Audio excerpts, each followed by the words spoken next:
अब लेखिका बता रही है कि मैं भी बहाने बनाने में कम नहीं थी। मैंने भी कहा मेरे पास वहाँ जाकर रहने के लिए रुपया नहीं है, पर यह मैंने भक्तिन के प्रस्ताव को अवकाश न देने के लिए कहा था। मैंने कहा कि ये मना कर देगी, पर उसके परिणाम ने मुझे विस्मित कर दिया। भक्तिन ने परम रहस्य का उद्घाटन करने की मुद्रा बनाकर और पोपला मुंह माने जिसमें दांत नहीं है, ऐसे मुंह को मेरे कान के पास लाकर हौले हौले बताया कि उसके पास 5 बीसी और 5 रुपया गड़ा है। गांव में जब वो यहाँ को आई थी तो 5 बीसी माने 20-25 100 और 5 रुपया 105 रुपया उसने जमीन के अंदर गाड़ रखा है। वो वहां पर काम आएगा, उसी से वो सब प्रबंध कर लेगी। फिर लड़ाई तो कुछ अमरौती खाकर नहीं आई है, अमरौती माने अमृत खा के नहीं आई है, यानी लड़ाई हमेशा थोड़ी रहने वाली है। जब सब ठीक हो जाएगा तब यहीं लौट आएंगे। भक्तिन की कंजूसी के प्राण पूंजीभूत होते होते पर्वताकार बन चुके थे।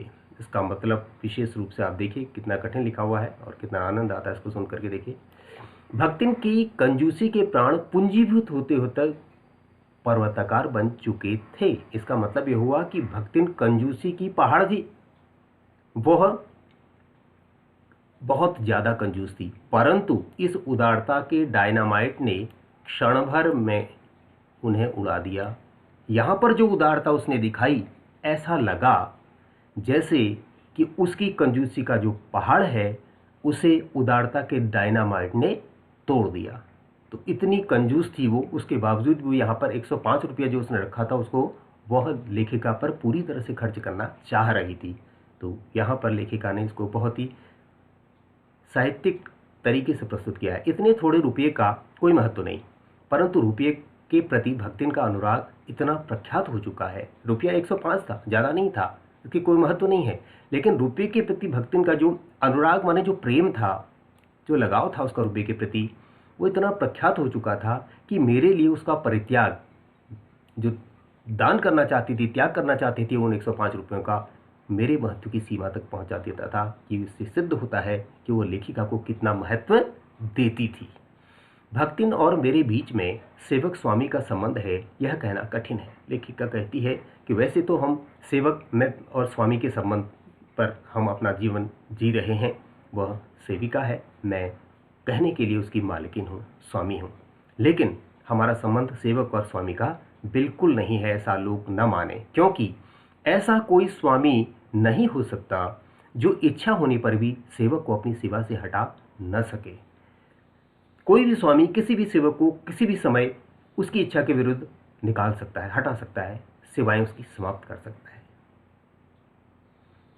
और ऐसा कोई सेवक भी नहीं सुना गया जो स्वामी के चले जाने का आदेश पाकर अवज्ञा से हंस दे।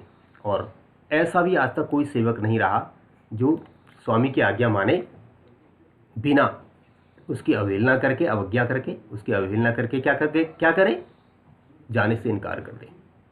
जब किसी सेवक को जाने का आदेश होता है कि आप चलिए, कल से आपका हम हिसाब किताब कर देते हैं, आप चले जाइए, वो रुकता नहीं है, वो चले जाता है। लेकिन भक्तिन ऐसी नहीं थी। न तो लेखिका उसको जाने का आदेश दे सकती थी, न वह जाने का आदेश पाकर जाती थी। भक्तिन को नौकर कहना उतना ही असंगत है जितना अपने घर में बारी बारी से आने जाने वाले अंधेरे उजाले और आंगन में फूलने वाले गुलाब और आम को सेवक मानना। यदि हम, लेखिका कहती हैं कि यदि हम भक्तिन को सेवक माने तो उसको सेवक मानना बिल्कुल वैसा ही है जैसे अब हमारे घर में जो बारी बारी से उजाला आता है, अंधेरा आता है, हम अगर उजाले अंधेरे को अपना सेवक मानने लगें कि हमारा नौकर है इसलिए आ रहा है, उजाला इसलिए हो रहा है क्योंकि वो हमारा नौकर है, अंधेरा इसलिए हो रहा है क्योंकि वो हमारा नौकर है, हम रेस्ट करेंगे इसलिए वो, हम सोएंगे इसलिए वो अंधेरा हो रहा है। अगर हम उनको उजाले अंधेरे को अपना नौकर माने, या आंगन में फूलने वाले गुलाब वो इसलिए खिलता है ताकि हम प्रसन्न होएं उसको देख करके, आम इसलिए हमें फल देता है क्योंकि हमारा सेवक है, यदि हम इन सबको सेवक माने तो भक्तिन को भी मान सकते हैं। लेकिन क्योंकि ये हमारे सेवक नहीं है, ऐसी भक्तिन भी थी, उसको सेवक नहीं माना जा सकता। वे जिस प्रकार एक अस्तित्व रखते हैं, कौन, आम, गुलाब और अंधेरा उजाला, उसी प्रकार से जिसे सार्थकता देने के लिए हमें सुख दुख देते हैं, उसी प्रकार भक्तिन का स्वतंत्र व्यक्तित्व अपने विकास के परिचय के लिए ही मेरे जीवन को घेरे हुए है। हम इनके वजह से विकसित होते हैं, जीवन निर्वाह करते हैं। उसी प्रकार से भक्तिन भी लेखिका के व्यक्तित्व के विकास में सहायिका है। परिवार और परिस्थितियों के कारण स्वभाव में जो विषमताएं उत्पन्न हो गई हैं, उनके भीतर से एक स्नेह और सहानुभूति की आभा फूटती रहती है। लेखक ने यहाँ पर भक्तिन के व्यवहार के बारे में बताया है कि भक्तिन का स्वभाव कैसा था। केवल लेखिका के लिए नहीं बल्कि अन्य लोगों के लिए भी उसका स्वभाव कैसा था, इसके बारे में लेखिका कहती हैं कि भक्तिन के परिवार और परिस्थितियों ने उसको ऐसी विषमताएं उसके परिवार में, उसकी परिस्थिति जीवन में ऐसी परिस्थितियां उत्पन्न हुई, ऐसी विषमताएं उसके जीवन में आई जिनके कारण उनके भीतर के स्नेह और सहानुभूति की आभा फूटती रहती है, जिनके कारण भक्तिन के अंदर स्नेह और दूसरों के प्रति सहानुभूति की भावनाएं बार बार आती रही। जीवन में उसने ऐसे कष्ट सहन किए जिसके कारण उसके अंदर प्रेम और दूसरों के प्रति सहानुभूति की भावनाएं हमेशा रहती थी। इसी से उसके संपर्क में आने वाले व्यक्ति उसमें जीवन की सहज मार्मिकता ही पाते थे। दूसरों के प्रति स्वाभाविक रूप से, मार्मिकता माने दूसरों के दुख को देखकर दुखी हो जाना, ये उसके व्यक्तित्व में था, स्वाभाविक रूप से था, क्योंकि उसने जीवन में अनेक कष्ट सहन किए थे।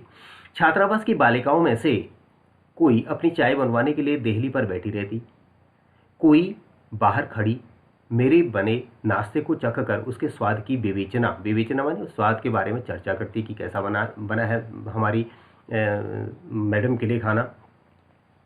मेरे बाहर निकलते ही सब चिड़ियों के समान उड़ जाती, यानी कि लेखिका का लिहाज करती सभी छात्रावास में रहने वाली बालिकाएं, और लेखिका जैसे ही बाहर जाती तो सब गायब हो जाती वहाँ से।